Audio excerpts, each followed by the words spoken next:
Not in Venezuela. I don't know if I'm going to that still. I could be getting a message anytime to go. And if I get the message, I'll go. For the second thing, they have to fix my visa. They have to. I'm just not going to put any effort into it. They have to fix it. I'm not going to, chase them down and hound them to fix the visa stuff. I don't have time. I'm way too busy. Way too busy. Um, I also don't know if Jackson's going to be going anymore either, so that's the issue. I don't know if I should be going. Okay. I have some interesting news, guys. This is not the announcement, but I'm waiting for people to get in here before I do the announcement. But before I do that, I have some news I want to share with you, which is about. It has something to do with Russia, right? So I don't know if you guys remember, but I had a war with Australian canonist. Australian canonist. Am I on this platform? Well, anyway, Australian canonist who is he's an Australian canonist. He made it personal. We had beef. We had problems, and it escalated. And before I went to Russia, I said some things about Tsar Nicholas II and his wife, and you know, some people said, "Listen, they're canonized as saints. What you said is offensive to people's religious feelings." And I didn't know that. I didn't know it was like that. I was told by all my Russian friends at the time that, like, after they were like, "No, nobody cares. This is just LARP. It's nonsense." And I was like, "Okay." Well, yeah, Russians don't see it that way. The canonization was seen as controversial. It's not how the religion works. Well, whatever. In any case, I don't want to offend religious feelings. It wasn't my intention. But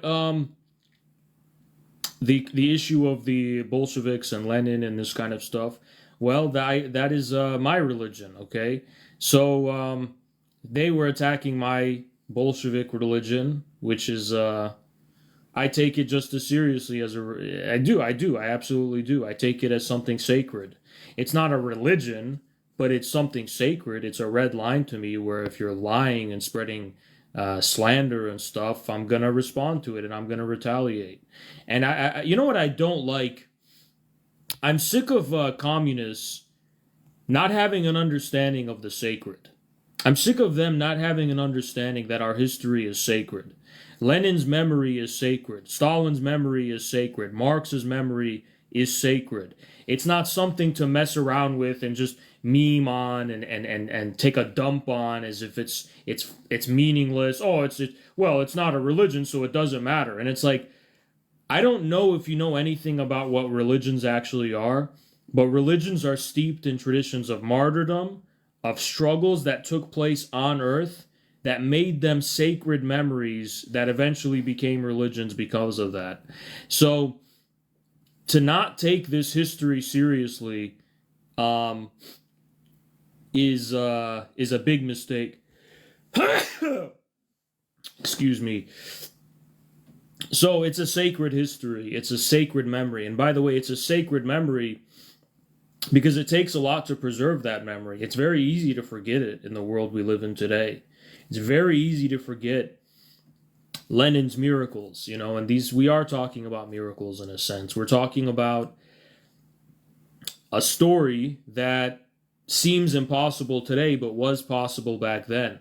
We're talking about a story of perseverance, of endurance, of beating all odds, of fighting for truth amidst lies, fighting for the correct principled line when it's so easy to slip into opportunism and revisionism. So you should take the history of communism seriously. You should, if you're a communist, it's a sacred history. It's nothing to trifle with and mess around with and disrespect and treat in an unserious, disrespectful fashion. So in any case, let me continue my story. O Canonist, um, he lives in Australia, so he's not really connected to Russia or Russian politics. But he took the clip of me when I was on stream, and I was challenging him to come debate, and because he's making all these claims about me, he's saying all these things about me. So I told him, account for your slander, whatever. Well, he's still running away, by the way. But what he's done recently is him and World War Now, which is run by an American and him, an American named Conrad, who was at Mir, by the way, who was trying to be my friend and shake my hand. And we were in Russia. Had no business of causing trouble in Russia. So I did exactly what I did in the case of Praxman, as I ignored them, right? Now, if we're not in neutral territory, they have some things to account for, and it's not going to be peaceful, right?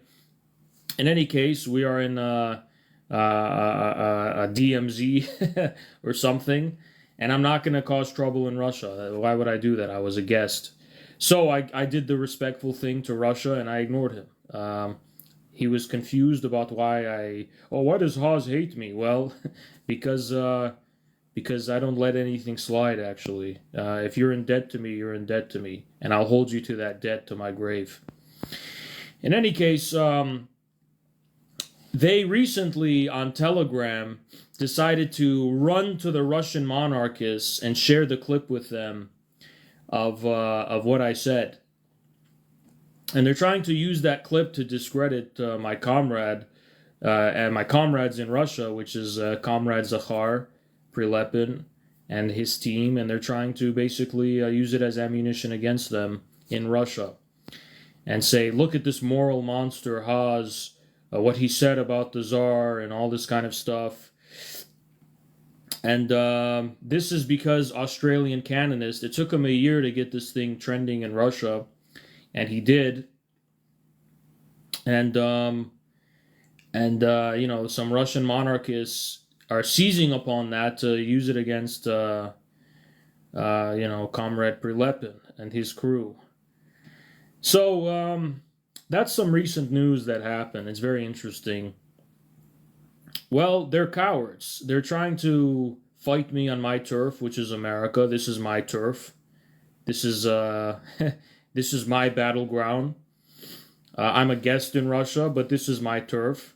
And you went and ran to Russian monarchists because you couldn't fight the battle you wanted to fight in the English language.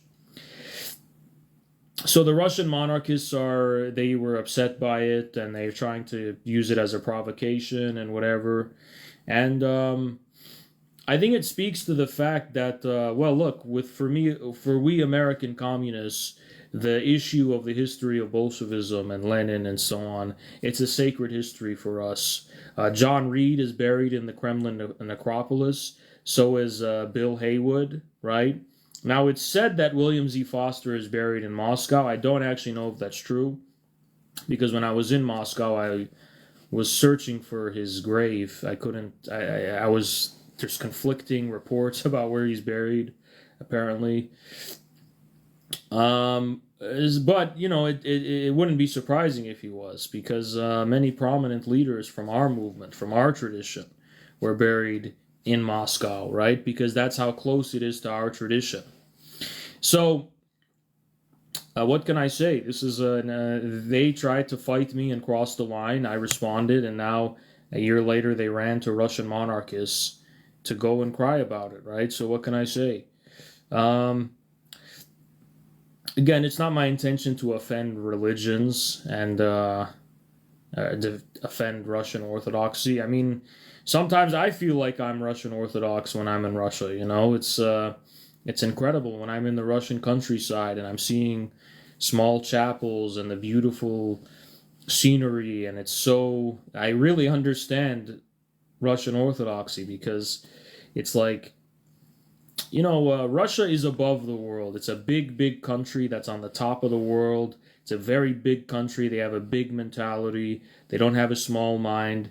They don't have a petty mentality. And the Middle East is a place of conflict, and it's a place of petty blood feuds and tribalism and revenge, right? And they have this kind of miraculous geography, which has a spiritual dimension, which I very much appreciate and whatever. So I have nothing but respect for Russian Orthodoxy and Russia as a country. Um, but again, the issue of Lenin and Bolsheviks, it's a red line for us American communists. In the same way that the Nicholas might be a red line for some believers over there. So which I didn't know, by the way, which I continue to kind of doubt that it is, because I'm getting conflicting messages. I talked to Russian friends from a year ago, and they told me I'm Orthodox. I know we're Orthodox. We don't seize the Tsar as sacred. We don't see it that way. The decision to canonize him was not well received universally, and it's nuanced and it's complicated. So I'm getting conflicting reports about it anyway, right? So that's what I have to say on that matter. Anyway, I think there's enough people here to begin talking about what I said about to talk about, what I wanted to talk about. Which, thank you, Sleeper Cell, which was about some news. So, listen, guerrillas, comrades, I want you to listen carefully to my words right now. I want you to trust my wisdom. There's a shift going on. As we predicted, by the way, we've predicted this. That there's a new left wing that is emerging in this country. There's a new left wing emerging in America. And what was the meat and potatoes issue for us, comrades, for years and years and years? Even before infrared started, what was our issue since 2016? Our issue was the Democratic establishment. Our issue was the Democratic Party. We wanted independence from the DNC. We wanted independence from the Democratic Party. That's what we wanted from the very beginning. That was our primary contradiction as the left wing in this country in America. And we suffered greatly for dying on that hill. We were suffered from persecution. We suffered from slander. We suffered from character assassination. We suffered from targeted attacks. We suffered from the most nasty, evil, disgusting kind of attacks and hostility and all these Chapo people and Hassan Piker and all. We and Destiny, we went through it all for the very to basically stand on the hill that we need a working class party in this country outside of the Democrats, independent from the Democrats, and until then there's no left wing. And all the controversy about the culture stuff and all this other kind of stuff is downstream from that fact. Because everybody likes to forget that all this identity politics stuff came from 2016, 2015, and Hillary Clinton said it in her speech. What does she say in her speech? She was in front of her crowd and she goes, if we break up the big banks, is that going to solve racism? And the crowd goes, no. And that was Hillary in the primary. So they used it against Bernie from the beginning. All of you remember it. I remember it. Now, is Bernie a coward? Was he a coward? Yes. Did he... you know what I think of Bernie, right? But where we leave off is not our choice. That's where we left off. And then MAGA became a movement, and we did the MAGA communism thing. And, that's not erased. But what's the future of MAGA communism? What's the future of this struggle we have to build independence from the Democrat, to build a new left wing, an independent left wing? What's the future of that? Well, I'll tell you. Enough this nonsense, all right? I'll tell you what the future of it is. Let me give you guys a wake-up call. Don't make me give you the wake-up call. Open your eyes. Open your damn eyes, all right? I'm going to give you the wake-up call. The wake-up call is that Bernie Sanders just sent out an email. He's getting awfully aggressive about this, saying that it's time to basically dump the Democrats. They ran a campaign on defending the system. Trump ran a campaign on taking down the system, and now we need a left wing, and we need to be outside the Democrats. Basically, yeah, he's late to the party. Yeah, we were there first, right? Of course we were. Of course we were. But look what Cenk Uygur is saying now. Hassan Piker's uncle, Cenk Uygur. Cenk Uygur is now saying the Democrats are worse than MAGA. He's now saying, yeah, we want to work with MAGA when it comes to the anti-war stuff. Bernie has been very aggressively talking about how he wants to work with Trump to cut interest for the credit card debt, right? Interest rates for credit card debt. So, ladies and gentlemen, the MAGA communism thing, it's already happening. MAGA became superfluous. Cenk Uygur, Bernie Sanders, and other voices, there's a division that's occurring in the so-called liberal left right now. There's a division that's occurring. Were we there first? Of course we were there first. Is this old news for us? Yes, it's old for us. But is it old for the masses? It's not old for the masses. This is part of a new thing that's emerging in this country, a new left wing. And comrades, we need to be there. We need to be in the front of it. All of you can see that we were there first. Absolutely. But how we're going to cash in on our foresight is not by acting like the KKE in Greece and just shaking our heads and wagging our fingers saying, no, no, no, no. Shame. No. This is nonsense. We're not going to be the KKE in Greece. All right. We're going to seize every opportunity that comes our way. So, comrades, we're gonna be here. We're gonna be a part of this. This is about the construction of a new left wing, and it's gonna be a war, and it's gonna be a war we're gonna wage. If we don't do it, DSA is going to seize upon it and ruin it, just like they ruined it in the past. If we don't do it, the enemy is going to seize on it and ruin it. Why should it be ruined? Bernie recently has been doing nothing but dump on identity politics and say identity politics is trash, this is nonsense, we need to go back to working class issues. Hey, guess what? Guess what? Let me tell you something. Joe Sims and his clique just did a live stream saying that Bernie, it's hilarious. They said the social democrat Bernie is attacking half of the working class by attacking wokeness and identity politics.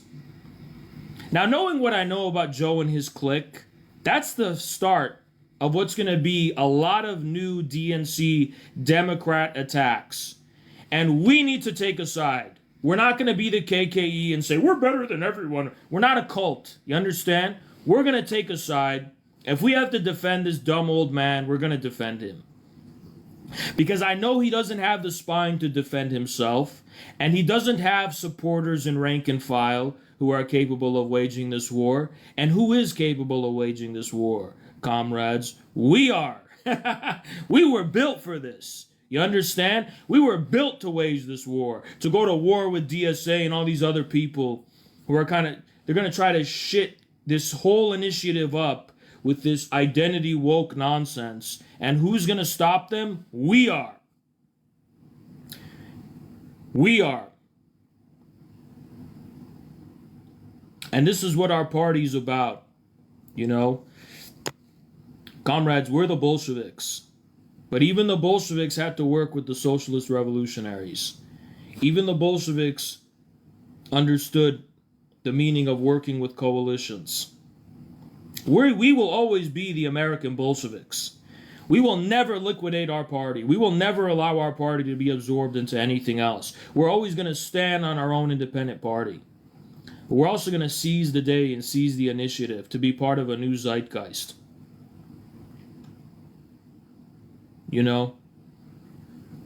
Because they're getting a lot of flack. Cenk, Uygur, whatever his name is, Bernie, they're getting a lot of flack. And the discourse, the discursive um, content necessary to defend the position that they're alluding to doesn't exist outside of us. So we're the only ones prepared to wage this war. We're the only ones prepared to wage this war. The DSA is going to be. Bernie's going too far for all of his supporters, put it that way. His denouncing of woke and identity politics, Bernie wants some of that MAGA communism stuff now. He says, fuck these stupid students, whatever. Sorry, I'm swearing. He's like, I want to go talk to those Trump people now. Because, Bernie, what he's saying, listen, MAGA won because they're offering a message of change. That's what the working people want. The real working people of the country want. And Bernie's saying, well, the Republican Party is no good and they're going to be a disaster. Hey, you know what? He's right. Javier Milei and Elon Musk do not have good intentions for the working people of this country, or for MAGA for that matter. The whole Javier Milei stuff, it's a cancer upon MAGA. We don't want none of that. And that's not to say we're here to promote the welfare state and Democrat Obama policies or whatever, but further throwing the sovereignty of our country, its economic sovereignty away, and giving it to transnational corporations and bankers and stuff, is that where we're gonna... No. So he's kind of right. He's kind of right. The new Republican front is going to disappoint the MAGA base, and we have to be there to understand that fact. And I know you guys are shocked by what I'm saying right now, because nobody hates Bernie more than Haz. Nobody doesn't like him more than me. But you see how I don't take it personal? You see how I can see when there's a change in the air? You got to seize it. You got to seize the day. And you got to be right on that shit. We've been waiting for this. Yeah, we're ahead. I understand we're ahead. This is all old news for us. But it's not old news for the country. It's not old news for random people on the street. It's old news for us. It's not old news for the country. And you need to understand that distinction. And if you don't understand that distinction, you become a KKE with your nose high in the air. Wow, we are so principled that we're not even going to participate in reality. It's nonsense. It's nonsense. If our comrades in Russia can work with Putin, all right, there's a scenario in which it might be possible that we could, there's a scenario that's possible that we could potentially foresee where we work with Bernie. Absolutely. That's how politics works. It changes. It flops. And it's not personal at all. I don't have any faith in him personally. I don't think he's got a backbone or a spine at all. And his track record is horrible. But what he didn't have back then is something like us. He didn't have that. He didn't have these aggressive red thugs that he has now that are going to crush these brats, these punks that are trying to shit up every fucking good thing. You understand? He didn't have that back then. And it's not up to him, by the way. He's just somebody that Americans know.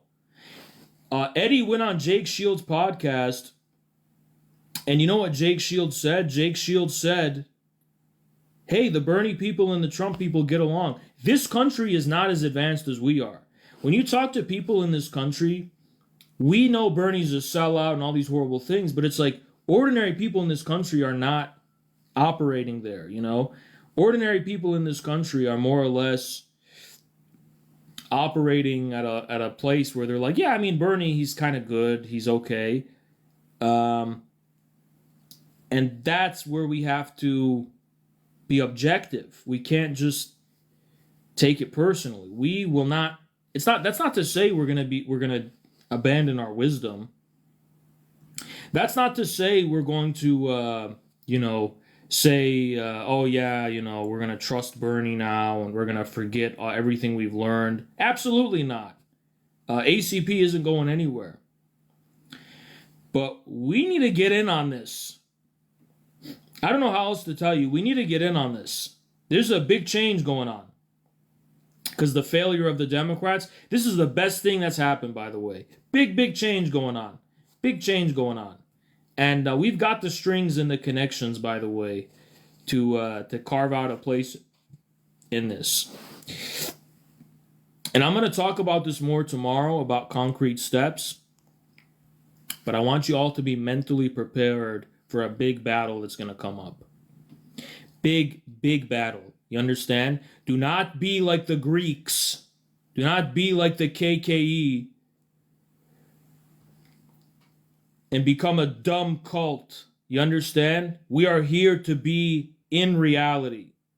We're not here to be a cult. We're not here to be losers forever, sneering at reality. We have our wisdom. We know where we stand. We know the truth ourselves. But there's a difference between our consciousness and the consciousness of the masses. Never forget that distinction. Yes, we have the most advanced consciousness, but we need to level with where the masses are at a little too. And where the masses are at, Cenk and Bernie and these other forces that are going to try to lead the charge for a completely new thing outside the Democrats, we need to seize on that. Because if we don't seize on it, they're not going to be able to do it. You know? And we already have our party, which is the ACP. But that's not going to be enough to revive broadly a left wing in this country, which we desperately need. We desperately need an ability to communicate ACP to normal people. We don't have that right now. Because the political context is missing. They always point at us and they ask, hey, are you like MAGA? Are you Republicans? Are you Democrats? And yap, and tell them the truth. And it's going over their head because it's too much brevity. But if there's a new left wing that's outside the Democrats and rejects the woke stuff and the identity politics, we could just be like, yeah, we're kind of like that, but we're red, we're communists. But that's the context. And that is so precious to have something like that. You know? It's so precious to have something like that. Trust my wisdom, guys. Mentally prepare yourselves. We're not going to sit here and be the KKE. We're going to be at the vanguard. We're going to be at the vanguard of the latest and greatest developments happening in reality, regardless of how much they lag behind our consciousness. And I want you to be prepared for that. And I know the 130 people here watching this are some of the most, you are the pack leaders of the community. This is a small fraction of the total community. Y'all are pack leaders. That's why I'm doing this on TikTok, by the way, before I do it tomorrow, because I'm preparing y'all. I'm preparing my lieutenants to understand what the correct move is going to be going forward. That way, everybody else is going to be prepared for it as we go forward. So that's why I'm doing this. I'm preparing my lieutenants for our next move.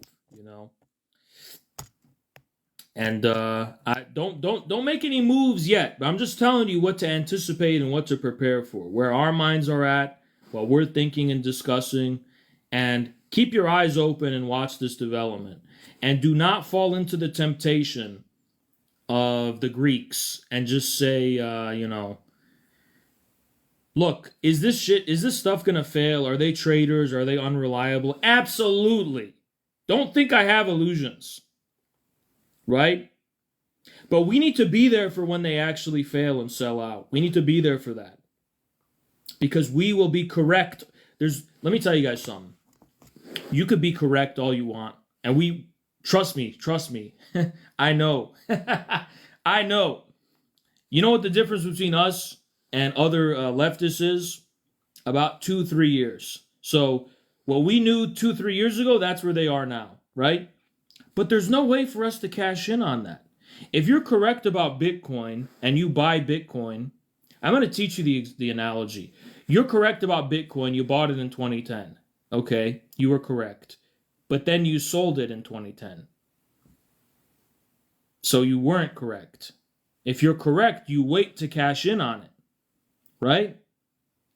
You cash in on what you were correct, and that's how you make the profit.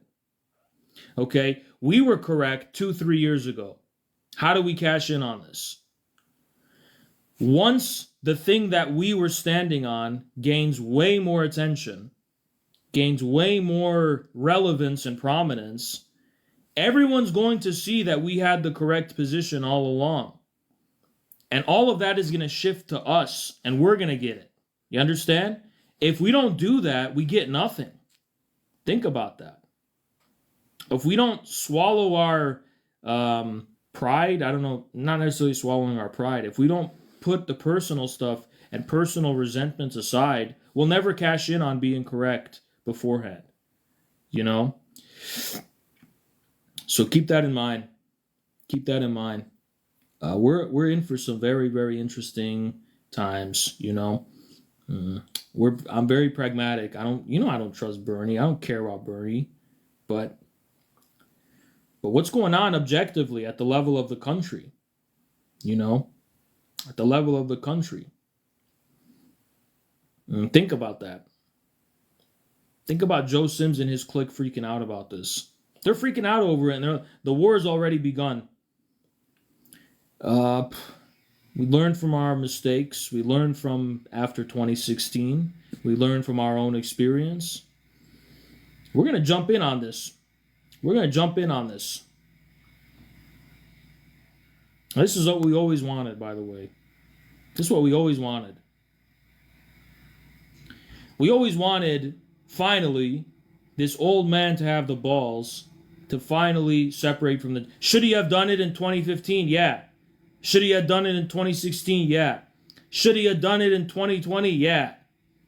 Well, he's doing it now. And that hurts. Because it's like, well, you should have done it back then. Why are you doing it now? It's too late. But, hey, how else do we cash in on having been correct? Think about that. Nobody has a stronger ability to discursively interfere in this than we do.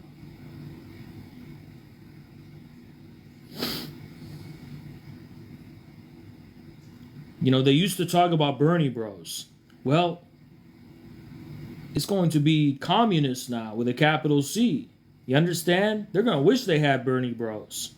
We're going to actually be the red, hardcore red thugs, thugging like a motorcycle gang, completely obliterating the... Imagine if we were around when Hillary said, is breaking up the big banks going to solve rate? You know, Bernie fell into these dumb traps, and his supporters fell in these dumb traps, taking the bait. No, we still do.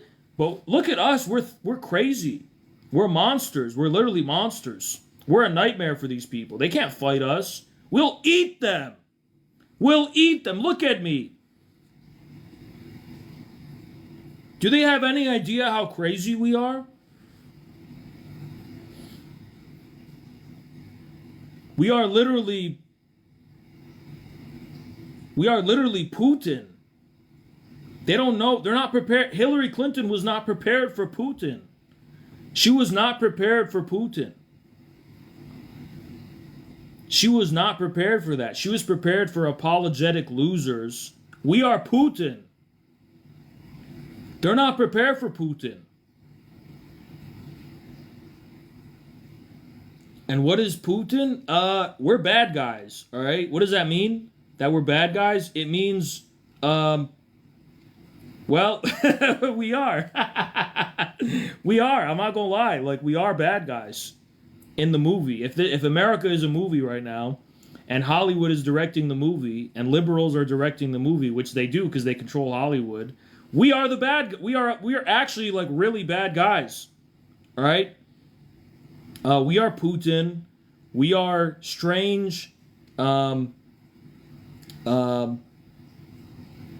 we have interests that are in centuries. They don't even know where we're coming from. They don't even know where we're coming. They don't know where we're coming from. They don't know. You think this is about healthcare for us? It's not. All right. We're Bolsheviks. We're coming out of the shadows, out of nowhere. you know, and we are we're wise. We're wise guys. You know, we're North Korea. We're Putin, and we come from a bizarro universe, an alternate timeline. Hey, stop this fucking shit! Stop this shit! Stop this shit! Anyway.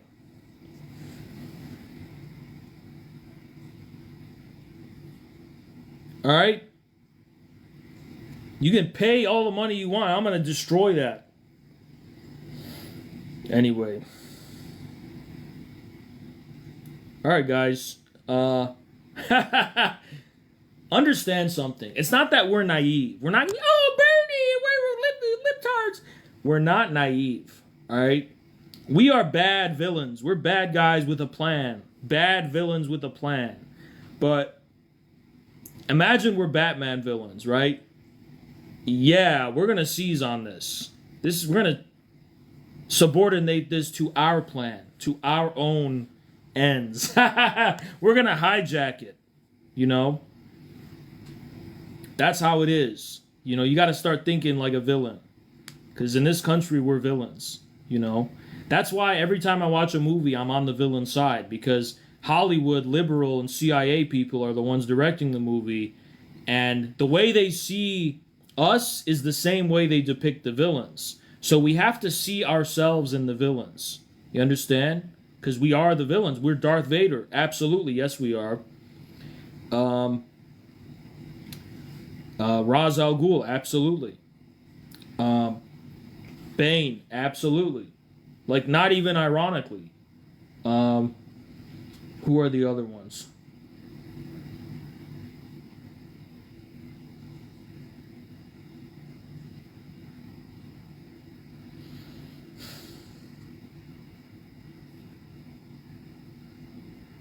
All those movies, those action movies where there's bad Russian people, that's what we are.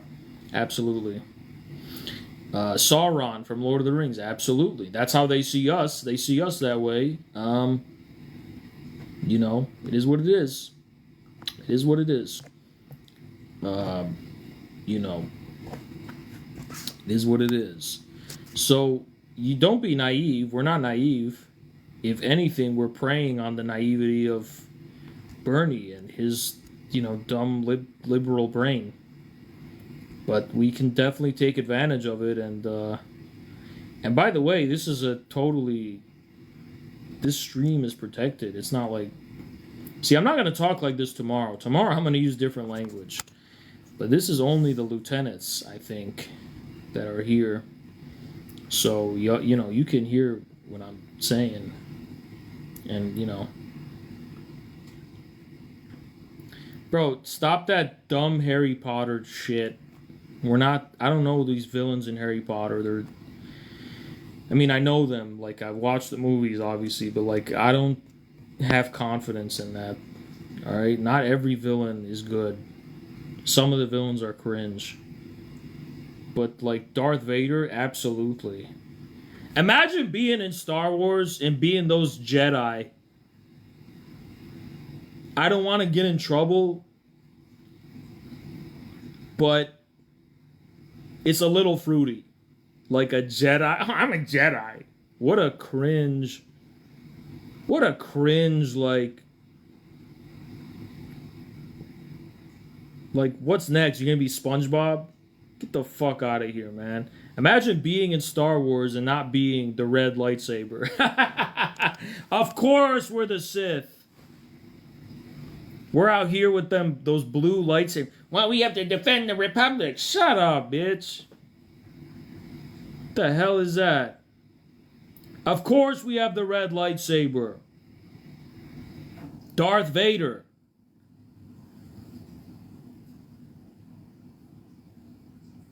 How come when I see a movie or something, I'm like, what, the villain did nothing wrong. There's nothing wrong with this.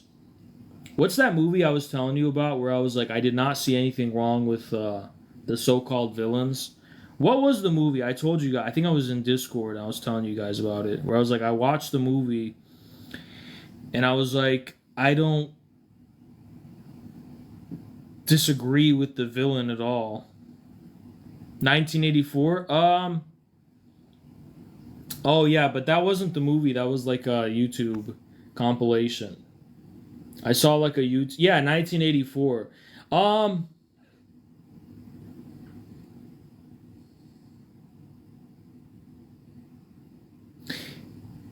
Yeah, I mean, like big. I'm not even kidding, by the way. But like, what is so wrong with Big Brother and Oceania? Like, what is so wrong? What is so bad about what they're doing? Can somebody explain? Maybe I it's been a long time since I watched the movie or read the book. I never watched the movie. Yeah, what is wrong with Ingsoc? They're Anglo. That's actually the only problem with them. Uh, that's it. If it was Eurasia and doing the same thing, I'd be fine with it. My free will, exactly. It's like nonsense. It's like complete gibber. Like what I'm supposed to sympathize with Winston? Who do you think I'm gonna sympathize with? You know, they warmonger. Uh, yeah, we don't know. They say that about Putin. You know,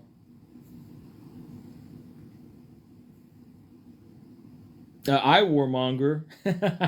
You think I'm a peaceful person? I'm not a peaceful person. I warmonger. Um, and that's a fact. And that's a fact. And that's a fact. I don't see anything wrong with Oceania and Inksock besides the fact that it's Anglo. Judge Dredd. I never watched that. Never gonna watch it. You Rage Max, Warmongers, it ain't different, alright? The only difference between warmongering and my raging is that I don't have the ability to command armies yet to fulfill the rage. That's it. I mean, I have an online army, but not a real one yet. Well, there is a real one yet, but it's not. We're not in a state of real stuff. The Harkonnen. Yeah, you're right. I think Dune is an exception. I think Dune is an exception. Well, that's interesting. Yeah, no, no. I'll tell you why you're wrong. Did you know that in Dune, Paul Atreides is not the protagonist? It's actually not true. In Dune, Paul Atreides is not, he's actually a villain. So that's why we like Paul Atreides, because he's a religious fanatic, and we like that. So, no, it's not true that it's an exception. He is the villain, and that's really good. That's a really good thing for us. Opinion on Lord of the Rings. I'm with Sauron all the way.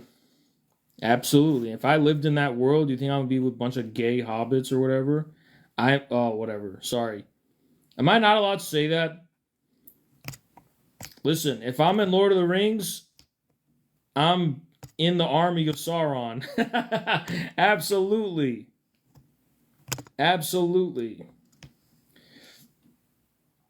Um, my bad. I gotta watch my language. All right. Um, I can't think of a single movie where there's like a huge epic villain that I don't sympathize with. What was the announcement? It was about Bernie and Cenk Uygur and a bunch of new things happening in the world of American politics, and we take interest in it. We're intrigued a little bit. Oh, Thanos. You know what? Thanos is actually. I've never watched those movies. I have not watched a single Avengers movie. Let me actually. Yeah, I've never watched an Avengers movie, but Thanos. I've watched like YouTube clips of him, and I don't really fuck with him. Yeah. Yeah, I think Terminator's an exception. I like the humans in Terminator. Um, Thanos is like stupid. He's like, wow, what a deep villain. It really makes you think. There's no resources. Wow. And I just find it fucking. Thanos reminds me of like a Jeff Bezos, like guy with a golf shirt who's just like, I'm just a bald guy who's just saying there's no resources. Shut up, you nerd. He's a fucking nerd. I hate him. I hate Thanos. He's just a nerd. Cringe ass nerd. There's not a single Marvel villain I like. Now that I think about it. Not that I like the heroes either.